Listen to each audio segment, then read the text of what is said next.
अब आपको एक दल ये चलते हैं जैसे जैसे जांच आगे बढ़ रही है, नए नए खुलासे हो रहे हैं, चौंकाने वाले खुलासे हो रहे हैं। अब ये पता चल रहा है कि जो आरोपित हैं नए नए तरीके से पैसों की चोरी किया करते थे।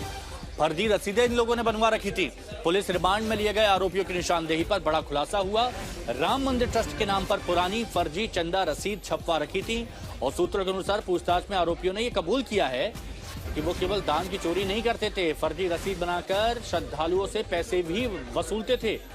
शुरुआती दिनों में आप कह सकते हैं कि टिन्नू यादव, लवकुश, करुणेश, अनुकल्प समेत और भी जो गिरफ्तार आरोपित हैं वो दान देने वाले श्रद्धालुओं को रसीद के रूप में ये फर्जी रसीदें देते थे ताकि इन पर शक ना हो।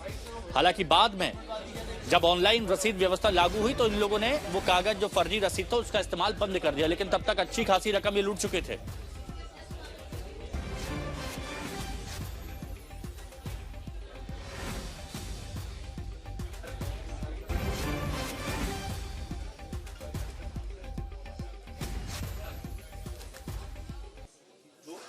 और चलिए एक और बड़ी खबर आपको बताते हैं। राम मंदिर में जो संचालन को लेकर, मैनेजमेंट को लेकर यह बड़ी खबर आ रही है और इस बड़ी खबर से सूत्रों के मुताबिक राम मंदिर के बैंक खातों का संचालन अब कृष्ण मोहन, जगदीश और चंद्रराज संयुक्त रूप में मिलकर करेंगे।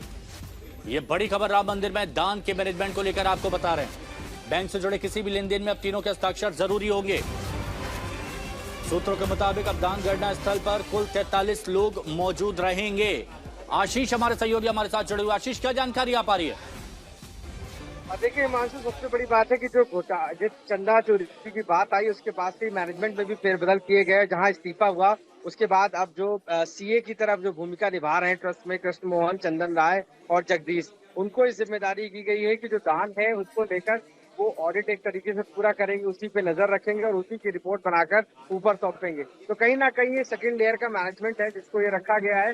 साफ तौर से जो एसआईटी ने जब अपनी रिपोर्ट दी थी उसमें इस मैनेजमेंट जो इससे पहले था उसको खामियां बताई थी और इसी वजह से कहीं ना कहीं जो अब मैनेजमेंट लाया है, जो नया बना है, उसके अनुसार अब इन लोगों के जरिए ही उस दान को चेक करके आगे बढ़ाया जाएगा। तो पैसे जो लेन देन है, वो प्रक्रिया है, वो इन्हीं की जिम्मे रखी गई, जिसमें कृष्ण मोहन, जगदीश और चंदन राय इस संचालन को संभालेंगे। साफ तौर से क्योंकि जो जो खामियां थी उन खामियों को दूर करने के लिए नए सिरे से ट्रस्ट शुरुआत कर रहा है एक तरीके से।